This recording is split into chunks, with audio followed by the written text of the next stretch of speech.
Hello children, आज EVS में हम एक बहुत ही इंटरेस्टिंग चैप्टर पढ़ेंगे जो कि है चैप्टर नंबर 10 और चैप्टर का नाम क्या है? India is my country. क्या नाम है चैप्टर का? India is my country, Bharat मेरा देश है, या हम ये भी बोल सकते हैं कि हम भारत देश के वासी हैं। इस चैप्टर में हम इंडिया के बारे में थोड़ा बहुत जानने की कोशिश करेंगे, जैसे कि इंडिया के प्रतीक चिन्ह कौन कौन से होते हैं, इंडिया में हम कौन कौन से फेस्टिवल्स को सेलिब्रेट करते हैं। बेसिकली हम इस चीज़ को जानेंगे। लेकिन जैसा कि आप जानते हैं, हर चैप्टर के स्टार्टिंग में एक वार्म अप एक्सरसाइज दी गई होती है जिसको हम सॉल्व करते हैं। तो इस चैप्टर के स्टार्टिंग में भी एक छोटी सी एक्सरसाइज है, चलिए इसको हम सॉल्व करते हैं। इस एक्सरसाइज में आपको 4 क्वेश्चंस दिए गए हैं जिसको आपको सॉल्व करना है। फर्स्ट क्वेश्चन है, what is the name of your country? आपके देश का नाम क्या है? अभी मैंने बताया था, बताइए what is the name of your country? Yes, India is the name of my country, not your. अब आंसर देंगे तो हम क्या लिखेंगे? योर की जगह माई, क्योंकि हमसे सवाल पूछा गया है तुम्हारे देश का नाम क्या है। तो जब हम बताएंगे तो अपने देश का ही तो नाम बताएंगे। तो India is the name of my country. What is your nationality? मतलब आपकी नेशनैलिटी क्या है, आपकी नागरिकता कौन सी है, आप कहाँ के नागरिक हो। नागरिक मतलब ये होता है कि आप कौन से देश में रहते हो और आपके पास उस देश की सिटीजनशिप या नेशनैलिटी है। तो बताइए आपकी नेशनैलिटी क्या है? इंडियन। हमारी नेशनैलिटी क्या है? इंडियन। क्यों? क्योंकि हम इंडिया में रहते हैं तो हमारी नेशनैलिटी हो गई Indian. Is there diversity in your country? क्या आपकी कंट्री में डाइवर्सिटी है? यस, हमारी कंट्री में डाइवर्सिटी है, मतलब अनेकता में एकता है। अनेकता है मतलब बेसिकली डाइवर्सिटी का मतलब होता है अनेकता। ऐसा नहीं है कि हमारे पूरे देश में सब जगह एक सा ही फेस्टिवल या एक ही सब कुछ मनाते हैं। नो, हम अपने देश में अलग अलग तरह के त्यौहार मनाते हैं, अलग अलग धर्मों के त्यौहार मनाते हैं, अलग अलग तरीके के खाना खाते हैं, अलग अलग तरीके के कपड़े पहनते हैं, अलग अलग तरीके की बोलियां बोलते हैं। तो यही सब कुछ डाइवर्सिटी में आता है। तो yes, there is diversity in our country. Do you think there is unity in diversity? क्या आपको ये लगता है कि एकता में अनेकता में एकता है? यूनिटी मतलब एकता और डाइवर्सिटी मतलब अनेकता, मतलब काफ़ी सारी चीज़ें जो अभी मैंने आपको ऊपर बताई। Do you think there is unity in diversity? Yes. क्यों? क्योंकि हम अलग अलग धर्म, जाति और अलग अलग तरह के पकवान या भोजन, खाद्य पदार्थ, कपड़ों पहनने के बावजूद भी हम सब कैसे हैं? हम सब एक हैं। हम सब कौन हैं? हम सब भारतवासी हैं। तो हम सब अलग होते हुए भी, डाइवर्स होते हुए भी हम सब कैसे हैं? एक हैं। ठीक है, तो ये थी हमारी वार्म अप एक्सरसाइज। तो चलिए अब हम इस चैप्टर को स्टार्ट करते हैं। India is the country where we live.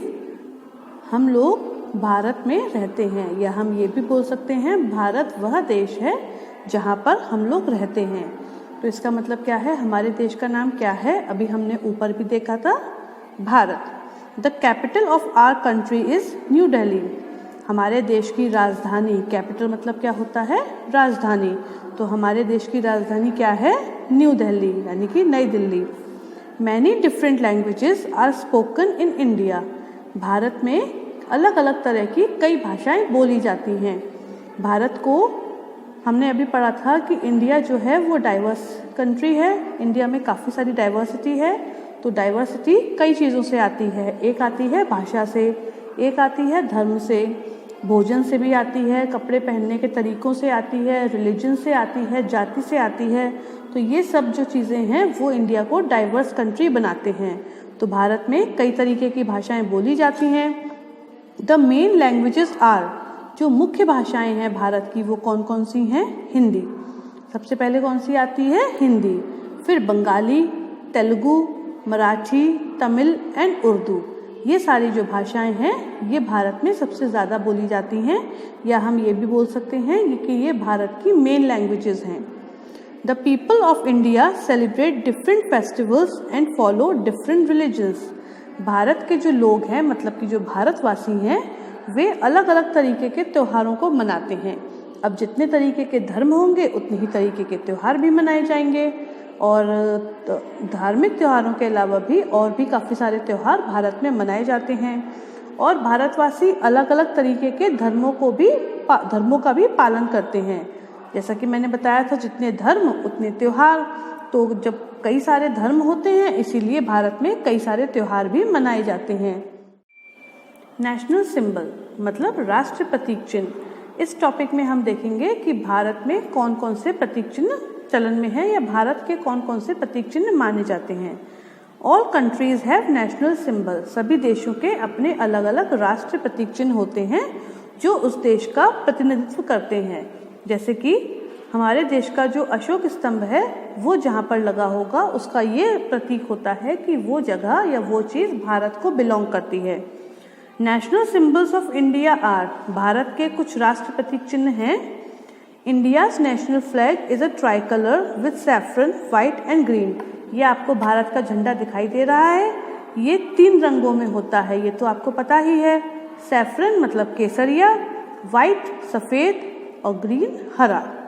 There is a wheel in the centre with 24 spokes. और ये जो बीच में आपको सफ़ेद पट्टी के बीच में ये सफ़ेद नीले रंग का, गहरे नीले रंग का चक्र दिखाई दे रहा है, इसमें 24 तीलियां होती हैं। क्या होती हैं? 24 तीलियां, जिनको इंग्लिश में 24 स्पोक्स भी बोलते हैं। और ये तीलियां किसका प्रतीक होती हैं? समय का, यानी कि गति का। एक फैक्ट पिक्ट दिया है इंडिया के बारे में कि India is the largest producer of milk and banana in the world. मतलब पूरे दुनिया में सबसे ज़्यादा जो दूध का उत्पादन और केले का उत्पादन होता है वो कहाँ होता है? अपने देश में, भारत में होता है। मतलब भारत सबसे ज़्यादा दूध बनाता है और भारत में ही सबसे ज़्यादा बनाना यानी कि केले उगते हैं या उत्पन्न किए जाते हैं।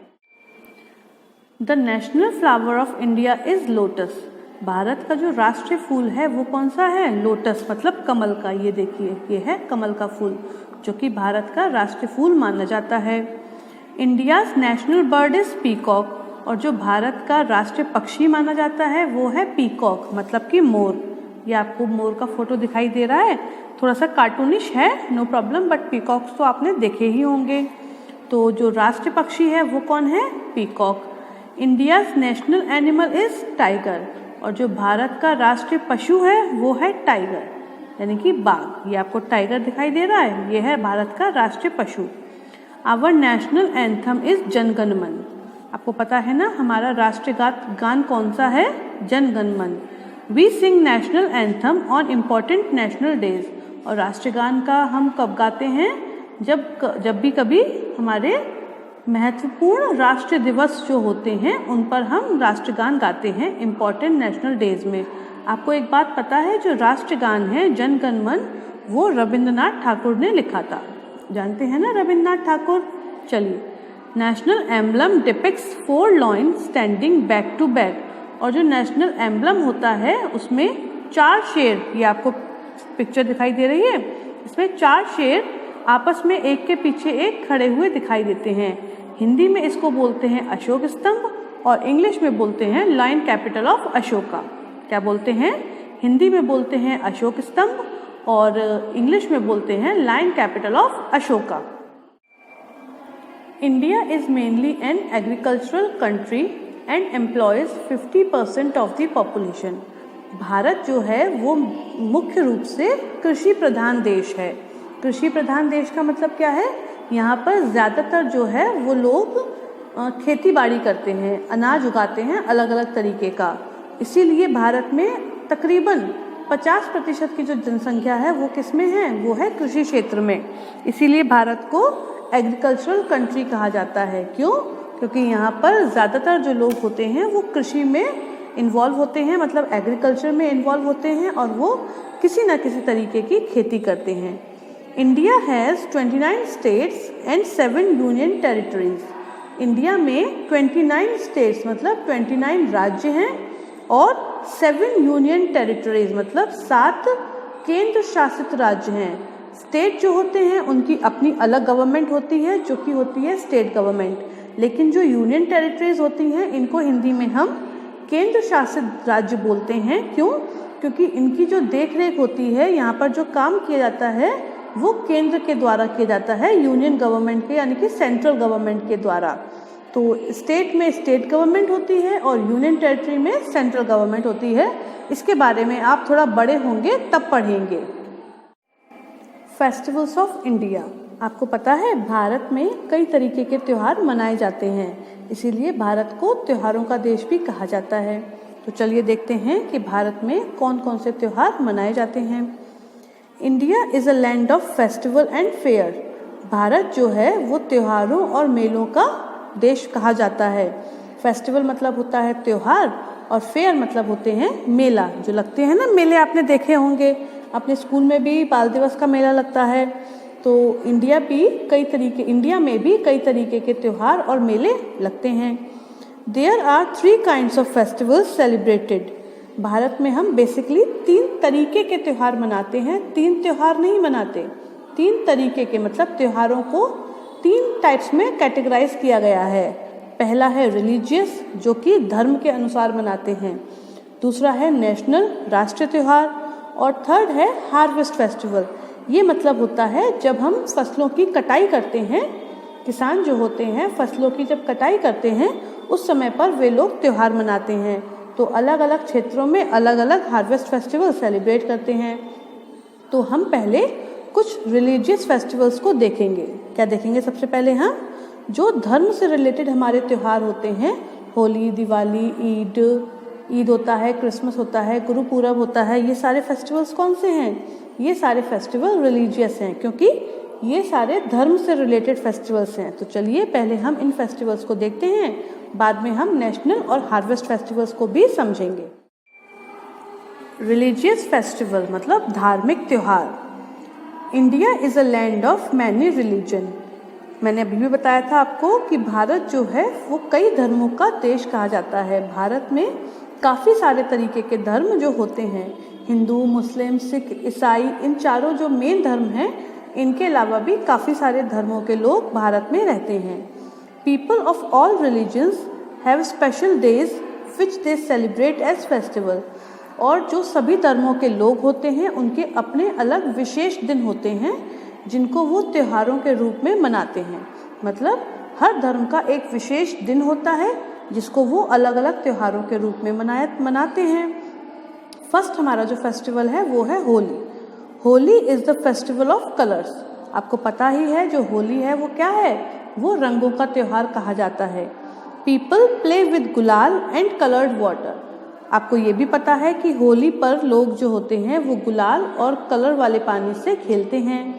इस दिन आपको पता है इस दिन लोग गुजिया भी खाते हैं और गन्ने खाते हैं, गन्ने जलाते हैं, फिर गन्नों को खाते हैं। और ये हिंदुओं का त्यौहार होता है। ये कौन सा फेस्टिवल है? कौन से रिलीजन का फेस्टिवल है? ये हिंदू फेस्टिवल है। तो Holi is the festival of colours. People play with गुलाल एंड कलर्ड वाटर। ये तो हो गया होली। ये देखिए आपको यहाँ पर एक पिक्चर भी दिखाई दे रही है जहाँ पर कुछ बच्चे बाल्टी में पानी और रंग को मिक्स करके घोलकर पिचकारियों से खेल रहे हैं। तो ये इस तरीके से हम होली को सेलिब्रेट करते हैं। Second is Diwali. Diwali is the festival of light. जैसे कि होली जो है वो रंगों का त्यौहार था, उसी प्रकार जो दिवाली है वो किसका त्यौहार है? रोशनी का। क्यों? क्योंकि दिवाली पर हम अपने घरों को दियों वगैरह से डेकोरेट करते हैं। People decorate their houses with lights, diyas and candles. लीजिए आ गया यहाँ पर कि लोग दिवाली वाले दिन अपने घरों को रोशनी से, दियों से और मोमबत्तियों से सजाते हैं। आप लोग भी सजाते होंगे। ये देखिए यहाँ पर लोग दीपावली फेस्टिवल सेलिब्रेट कर रहे हैं। ये इन्होंने रंगोली बनाई हुई है। ये यहाँ पर दीपक लगाने जा रहे हैं। यहाँ पर भी देखिए दीपक लग रहे हैं और ऊपर आसमान में क्रैकर्स मतलब पटाखे फूट रहे हैं। तो इस तरह से हम अपनी दीपावली को, दिवाली या दीपावली दोनों ही नाम होते हैं, इसको सेलिब्रेट करते हैं। अगला है Eid. Eid is celebrated on the day after Ramzan, the Holi month of fasting. Eid जो होता है वो रमज़ान के बाद वाले दिन को सेलिब्रेट करते हैं। रमज़ान जो होता है वो बहुत ही पवित्र महीना माना गया है उपवास का। हम लोग उपवास बोलते हैं, रोज़ा बोलते हैं। वैसे रमज़ान के महीने में जो हमारे मुस्लिम भाई बहन होते हैं वे रोज़ा रखते हैं और रमज़ान के बाद जो दिन आता है उस दिन वे लोग ईद को मनाते हैं। A special sweet dish sevaiyan is cooked on this festival. और ईद के दिन वे लोग क्या करते हैं, सेवई को बनाकर खाते हैं। सेवई जो होती है वो एक तरीके की मिठाई होती है और इसका बहुत ही ज़्यादा महत्व होता है ईद के त्यौहार पे। तो जो हमारे मुस्लिम भाई बहन होते हैं वे रमज़ान के महीने के बाद ईद सेलिब्रेट करते हैं, जिस दिन वे सेवई को बनाकर खाते हैं, जो कि एक स्वीट डिश होती है। गुरुपूरब, अगला कौन सा है, गुरुपूरब। गुरुपूरब या फिर इसको गुरुपर्व भी बोलते हैं। Gurpurab is celebrated to mark the birth of Sikh gurus. People pray in gurdwaras. Gurpurab जो होता है वो सिखों का त्यौहार है, जो हमारे सिख भाई बहन होते हैं उनका त्यौहार है, और इस दिन वे अपने सिख गुरुओं की वर्षगांठ को सेलिब्रेट करते हैं, बर्थडेज को सेलिब्रेट करते हैं। और इस दिन लोग पीपल जो होते हैं, मतलब जो सिख भाई बहन होते हैं, वे गुरुद्वारा में जाके प्रार्थना या पूजा भी करते हैं। अगला है Christmas. Christmas is a celebration of the birth of Jesus Christ. Christmas जो होता है वो जीसस क्राइस्ट के बर्थ का सेलिब्रेशन होता है, मतलब क्रिसमस वाले दिन जीसस क्राइस्ट के बर्थ को हम सेलिब्रेट करते हैं। इट इज़ सेलिब्रेटेड ऑन 25 दिसंबर, और ये दिसंबर की 25 तारीख को सेलिब्रेट किया जाता है। Children setup and decorate Christmas tree, और क्रिसमस के दिन बच्चे जो होते हैं वो क्रिसमस ट्री को लगाते हैं और उसको डेकोरेट करते हैं। ये देखिए यहाँ पर आपको दिखाई दे रहा है, एक सेंटा क्लॉज खड़े हैं, उनके पास कुछ गिफ्ट्स रखे हैं और ये क्रिसमस ट्री है। तो बच्चे इस तरह के क्रिसमस ट्री को सेलिब्रेट करते हैं और फिर खूब इंजॉय करते हैं। तो ये थे हमारे रिलीजियस फेस्टिवल्स। अब बाकी के फेस्टिवल्स हम अपने नेक्स्ट क्लास में पढ़ेंगे। Okay, good bye.